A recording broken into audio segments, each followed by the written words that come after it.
Bonjour à toutes et à tous, bienvenue dans 10 au carré. Aujourd'hui, on vous parle de dyspraxie.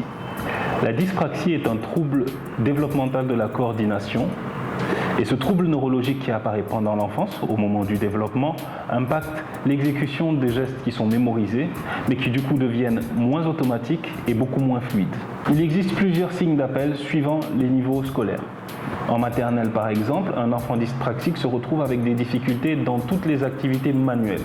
Donc tout ce qui va intégrer le coloriage, le bricolage ou encore les jeux de construction. Il en est de même pour les activités physiques dans lesquelles l'enfant dyspraxique présentera beaucoup de maladresse. Du mal à se lever, à courir parfois, à s'asseoir ou tout simplement à faire des roulades.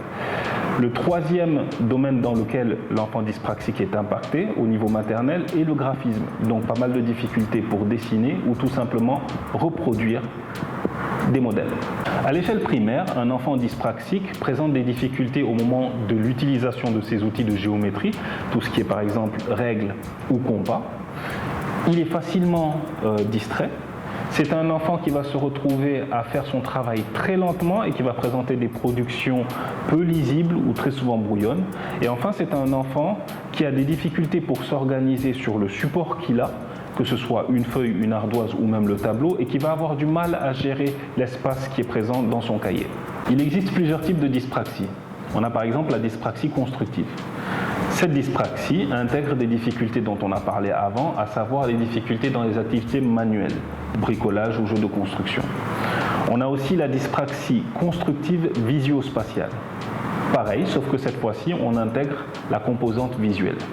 Dans la dyspraxie constructive visio-spatiale, on relève des difficultés de coordination oculomotrice. Donc, le mouvement des yeux ne se fait pas correctement. Et derrière, on a souvent un impact en lecture, par exemple. Il existe aussi la dyspraxie non constructive, qui concerne la successivité des mouvements. Pour faire certains gestes, on a besoin de faire suivre très souvent certains mouvements. Dans ce type de dyspraxie, l'enchaînement de ces mouvements ne se fait pas correctement. Du coup, on a un geste de moins bonne qualité. La dyspraxie d'habillage, comme son nom l'indique, concerne l'habillement. Ces enfants ont des difficultés à agencer, à orienter ou tout simplement à organiser leurs habits. Derrière, on a des enfants qui sont habillés souvent avec des t-shirts parfois à l'envers, avec des chemises moins bien boutonnées ou avec des lacets mal faits.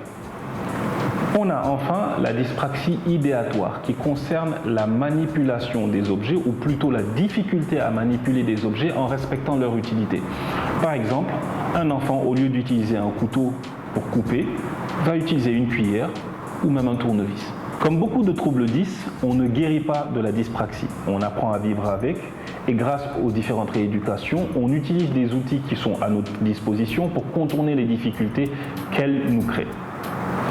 Concernant le diagnostic de la dyspraxie, il faut savoir que plusieurs thérapeutes interviennent. C'est pour ça qu'on parle d'un diagnostic pluridisciplinaire. Par exemple, le neuropsychologue intervient en proposant une évaluation qui va nous permettre de mettre de côté, d'écarter toute possibilité de retard mental. Parce que s'il y a un retard mental, on ne peut pas parler de dyspraxie.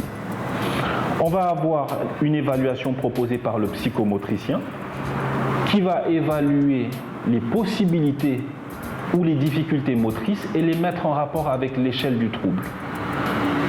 On a aussi un bilan orthoptique qui est nécessaire et qui est très utile parce qu'il va nous permettre d'avoir une idée de l'efficacité, de l'efficience des balayages visuels, donc des mouvements des yeux. Dans le cadre d'une dyspraxie avec composante visuelle, ce type d'information est plus qu'intéressant puisqu'il est en rapport derrière avec l'impact sur la lecture. On va avoir aussi une évaluation complémentaire d'un neuropédiatre qui va pouvoir apporter des informations sur la base de la génétique ou encore de la neurologie.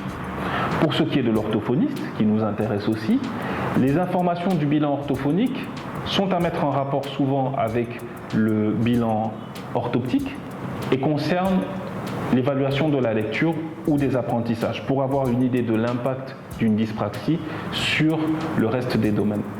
Pour ce qui est de l'orthophoniste, il intervient en marge et en parallèle des autres thérapeutes en proposant une rééducation qui va permettre d'apporter des outils à nouveau pour contourner les difficultés de la dyspraxie, notamment dans le cadre de la lecture, mais aussi du graphisme, Et il va travailler en collaboration avec le psychomotricien ou avec l'orthoptiste qui aura fourni un bilan et éventuellement proposé des séances aussi. En marge des différents suivis thérapeutiques, il est important de comprendre que l'entourage du patient dyspraxique a un rôle très important à jouer. Beaucoup trop souvent encore, ces patients sont perçus comme étant fainéants ou manquant de volonté. Ce n'est pas le cas. À travers leurs difficultés, c'est un appel qui est lancé et auquel nous devons répondre avec compréhension, bienveillance et tolérance. C'était la dyspraxie. C'est tout pour aujourd'hui, c'est déjà pas mal. Je vous retrouve très bientôt pour une nouvelle explication sur un trouble 10. Et en attendant, si vous avez des questions ou des observations, n'hésitez pas à nous les mettre en commentaire. À bientôt.